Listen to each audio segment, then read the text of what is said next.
बिस्मिल्लाहिर्रहमानिर्रहीम। एक्सरसाइज 1.1 है, इसका क्वेश्चन नंबर 3 करेंगे।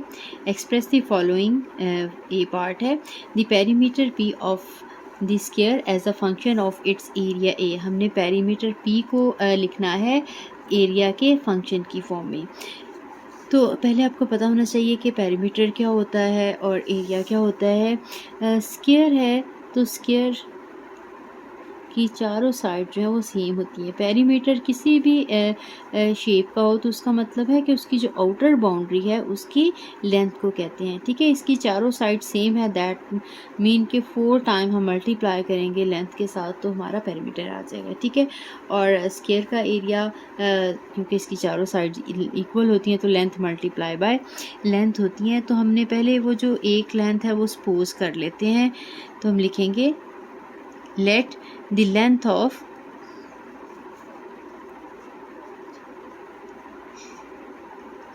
of each side of square equal to x। तो हमारा पेरीमीटर या P इक्वल आ जाएगा x plus x plus x plus x. चारों लेंथ्स को ऐड कर लें या डायरेक्टली 4 के साथ मल्टीप्लाई कर लें तो ये हमारे पास 4x आ जाएगा। क्योंकि लेंथ सेम है तो 4 के साथ मल्टीप्लाई कर लेंगे तो आंसर आ जाएगा। अब हमने एरिया निकालना है स्क्वायर का। एरिया इसको हम a के साथ डिनोट करेंगे और area multiply x multiply by x यानी कि एक्स स्क्वायर होता है। ठीक है, डायरेक्टली भी आप x मल्टीप्लाई बाय एक्स लिखना ज़रूरी नहीं, डायरेक्टली हम एक्स स्क्वायर भी लिख सकते हैं। अब हमने क्योंकि पेरीमीटर को as a function of area लगाना है तो हम ऐसा करेंगे कि एरिया में से जो भी हमारा कॉमन वेरिएबल है x, यहाँ से इसकी वैल्यू जो है वो फाइंड आउट करेंगे और पेरीमीटर वाले में सब्स्टिट्यूट करेंगे। ठीक है, तो ये 1 है और ये 2 है। From 2 x square equal to a, this implies that x equal to a का स्क्वायर रूट। हम बोथ साइड पे स्क्वायर रूट लेंगे तो ये स्क्वायर इसका कैंसिल हो जाएगा और इस साइड पे a का स्क्वायर रूट आ गया। देन पुटिंग इन या सब्स्टिट्यूटिंग दिस वैल्यू इन 1, तो हमारे पास p इक्वल टू 4 और x की वैल्यू आ जाएगी a का स्क्वायर रूट। तो हमारे पास perimeter as a function of area, यानी इधर a का फंक्शन है और यहाँ पे हमारा अगर देखें हमने area as a function of perimeter find out करना हो, फिर हम पेरीमीटर से वैल्यू फाइंड आउट करेंगे x की और हम एरिया वाले में सब्स्टिट्यूट करेंगे। तो फिर हम करते from 1 4x equal to p, so x equal to p by 4, putting या substituting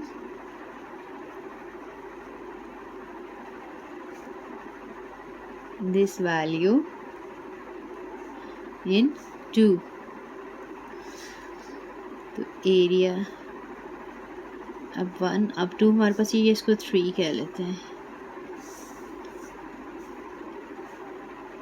नहीं सॉरी ये 2 ही है। तो हमारे पास आ जाता area equal to x square है, तो हमारे पास आ जाता p ओवर 4 का स्क्वायर जो कि p स्क्वायर ओवर 16 आ जाता। तो हमारे पास area equal to p square over 16 इसका आंसर आ जाता। ठीक है, मैं इसलिए आपको एक्सप्लेन कर रही थी कि स्टूडेंट को मिक्सअप सा हो जाता है कि हमने एरिया एज इट इज़ इधर रहने देना है या पेरीमीटर। तो आपको अगर perimeter as a function of area कहा हो तो आपने पेरीमीटर वाले फार्मूला में वैल्यू सब्स्टिट्यूट करनी है दूसरे वाले से निकाल के। अगर area as a function of perimeter कहा होगा तो फिर हम क्या करेंगे, पेरीमीटर वाले से वैल्यू फाइंड आउट करेंगे, जो भी कॉमन वेरिएबल जो पैरामीटर होगा उसकी, और सब्स्टिट्यूट कर देंगे एरिया वाले फार्मूला में। ठीक है, अब इसी तरह से इसका जो पार्ट 2 है वो हम करते हैं। अब हम एरिया ऑफ सर्कल लिखेंगे as a function of its circumference. ठीक है, तो सरकमफेरेंस का और एरिया का आपको फार्मूला आना चाहिए। पहले हम सपोज कर लेते हैं कि उसका रेडियस जो है वो क्या है, क्योंकि रेडियस आएगा दोनों फार्मूलाज में। लेट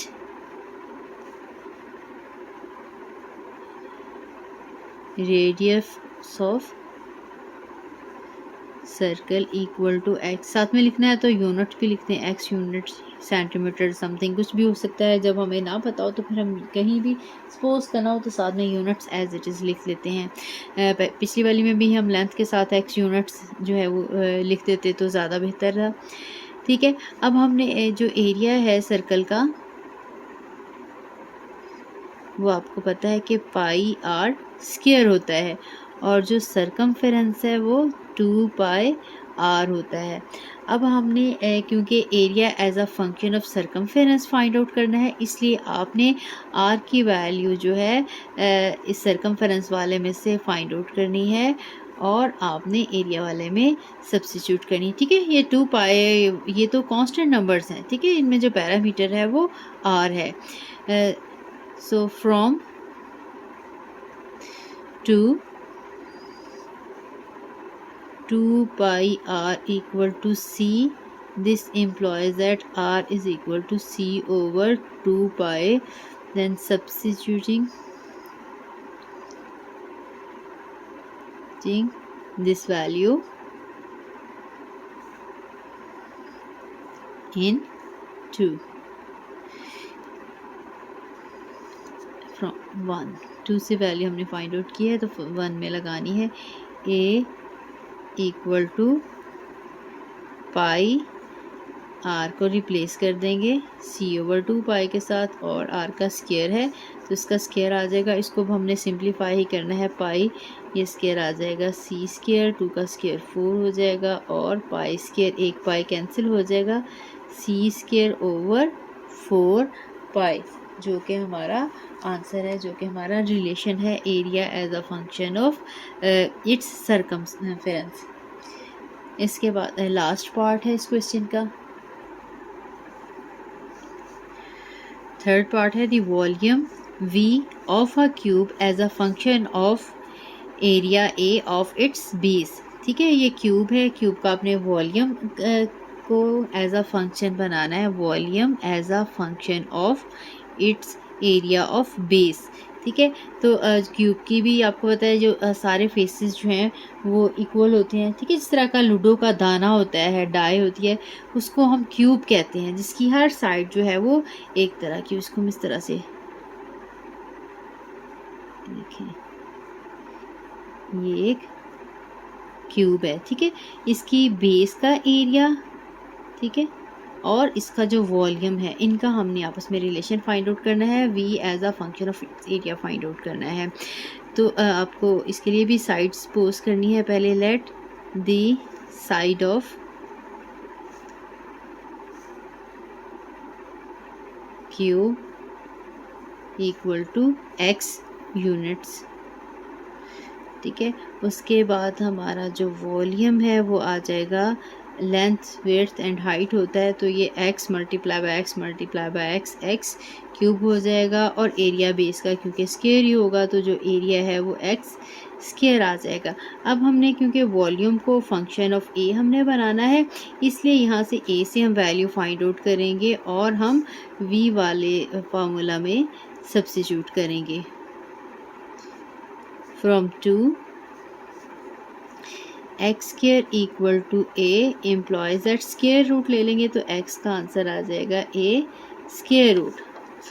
सो सब्स्टिट्यूटिंग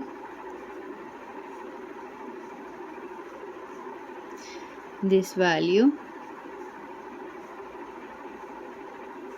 इन 1, वॉल्यूम आ जाएगा, x का क्यूब है तो हमारे पास a स्क्वायर रूट इसका क्यूब आ जाएगा। अब इसको हमने थोड़ा सा सिंप्लीफाई करना है, आपको पता है क्योंकि स्क्वायर रूट 1/2 होती है पावर, और ये 3 है तो ये एरिया आ जाएगा 3/2, यानी हमारे पास जो रिलेशन है v equal to a raise to power 3/2 2 आ जाएगा, जो कि रिलेशन है वॉल्यूम का एरिया का, और volume as a function of its area है। पहले वाले में मैंने आपको उल्टा भी बता दिया था कि अगर area as a function of volume होता तो फिर हमने वॉल्यूम से वैल्यूज फाइंड आउट करके एरिया में सब्स्टिट्यूट करनी थी।